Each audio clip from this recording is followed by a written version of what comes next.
Hayyee walitti deebinee jirra. Ooltanii bultanii akkam jirtu? Kanneen maatii chaanalii kanaa taatanii sabiskiraayib gootanii hordofaa jirtan hedduu galatooma. Kanneen chaanalii kanaaf immoo haaraa taatan yookaan maamila taatanii osoo sabiskiraayib hin godhin turtan sabiskiraayib gochuun maatii ta'a. Waan fayyaa waan hedduu waliin ilaalla. Mee har'a immoo waa'ee onnee keenyaa wantoota ajaa'ibsiisoo beekuu qabnu kan jedhu ilaalla.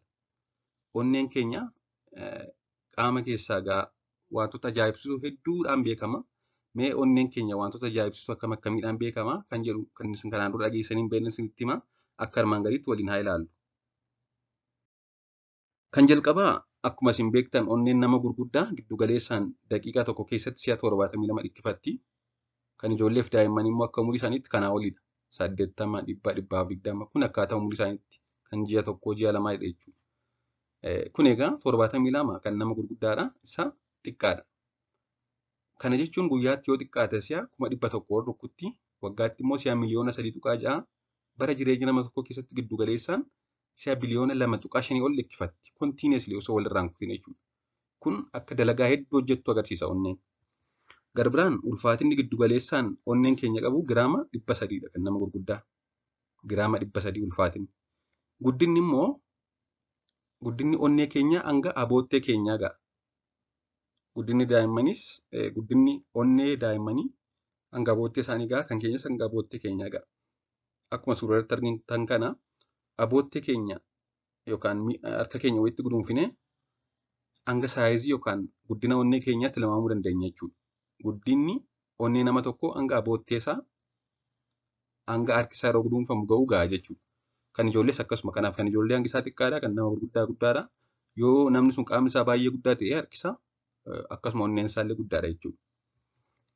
Guyyaatti dhiiga liitira 7,600 ol hidda dhiigaa qaama keenya keessa jiran hedduu tilmaaman gara kiiloomeetira 96,000tti kan tilmaaman yoo walitti dabalaman jechuudha.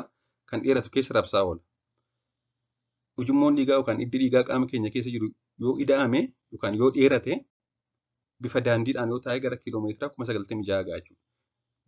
Onneen egaa guyyaatti dhiiga liitira 7,600 kan kanatti tilmaamamu hidda dhiigaa keessa rabsaa oolti. Garbiraan baay'inni dhiiga onnee keenya keessa seenuu daqiiqaa tokko keessatti hanga liitira 5 hanga 30 ta'uu ni danda'a. Yeroo hedduu onneen keenya daqiiqaa tokko keessatti liitira 5 rabsiti jenna. Haa ta'u malee akka umurii nama sanaa fi akkasumas akka saala akkasumas immoo sosochii qaama nama sanaa irratti hanga liitirii 30 illee daqiiqaa tokkotti rabsuu dandeessi jechuudha. Akkuma beektan nam tokko yeroo fiigu yeroo sosochii qaama taasisu onneen baay'ee rukkutti. Kun dalagaa ishee hedduminaan dabaltee jirti jechuudha. Giddu galeessaan yeroo teenyu yookaan yeroo boqonnaa irra jirru liitira 5 qaama keessa rabsiti onneen. Yeroo sosochii qaamaa taasisnu yeroo sosochoon immoo ni dabala. Hanga liitira 30 dabaluu danda'a. Guyyaa guyyaatti onneen keenya humna konkolaataa kiiloomeetira 32 deemsisuu danda'u ni maddisiisa qorannoon akka agarsiisutti. Akkasumas immoo bara jireenyaa keessatti yoo xinnaate humni kun kan ittiin ji'arra geenyee deebinu wal qixxaachuu danda'a jedha. Humni onneen maddisiistu guyyaa guyyaatti humna konkolaataan maddisiisu kiiloomeetira 32 kan deemsu qabdi. Akkasumas immoo bara jireenyaa guutuu humni ishee maddisiistu nama tokko ji'arra geessee deebisuu danda'a jedha humni inni qabu. Kun egaa walitti daameti jechuudha. Garbiraan madda humna sochii kan mataa isaatii waan qabuuf onneen qaama irraa addaan bahee rukkuttaa isaatti fufuu danda'a. Hanga oksijiinii fi dhiiga gahaa argatetti onneen ni rukkuta. SCN node kan jedhamu bakki annisaan yookaan sochiin itti jalqabu mataa isaa qaba. Of danda'ee socho'a jechuudha. Kana malees onneen qaama hundumaatti naannoo seelii tiriliyoona 75 ta'anitti dhiiga kan rabsu yeroo ta'u, qaama keenya keessa kan dhiiga hin arganne koorniyaa qofadha. Ija keessatti kan argamu koorniyaa kan jedhamu kanuma qofatu dhiiga hin argatu malee kaan hunda seelota tiriliyoona 75 ta'an hundi kun dhiiga onneen rabsitu ni argatu jechuudha. Garbiraan yeroo haxxiffannu rukkuttaan onnee yeroof ni dhaabbata. Nam tokko yeroo haxxiffatu yeroo sanaaf onneen ni dhaabbata jechuudha rukkuttu. Akkasumas rukkuttaan onnee kan eegalu micireen gadameessa keessatti yookaan garaadhaa keessatti naannoo 7 afuridha. Micireen gadameessa keessatti uumamee 7 afurii booda rukkuttaan onnee ni dhaga'ama jechuudha. Onneen gadameessa keessa miciree jiru sana ni dhaga'ama yookaan rukkuttaa ni jalqaba. ji'a tokko booda. Mee erga waa'ee onnee hanga kanaa jennee fayyaa onnee keenyaa eeggachuuf kan gochuu qabnu akka armaan gadiitti haa ilaallu. Kan jalqabaa haala soorata keenyaa sirreessuudha. Sooranni onneef gaariidha jedhaman muduraalee fi fuduraalee akkasumas immoo soogidda xiqqeessanii fayyadamuu, soogidda baay'isuun gaarii miti. Akkasumas nyaata akka foon diimaa, cooma, hanqaaquu, kaankiillee fi dhadhaa baay'isuun gaarii miti. Soogidda baay'isuun gaarii miti. Akkasumas foon diimaa, cooma, killee, dhadhaa kan kana fakkaatan baay'isuun gaarii miti. Fuduraalee fi kuduraaleen garuu baay'ee gaariidha. Akkasumas qulqullina ilkaan keenyaa eeggachuu.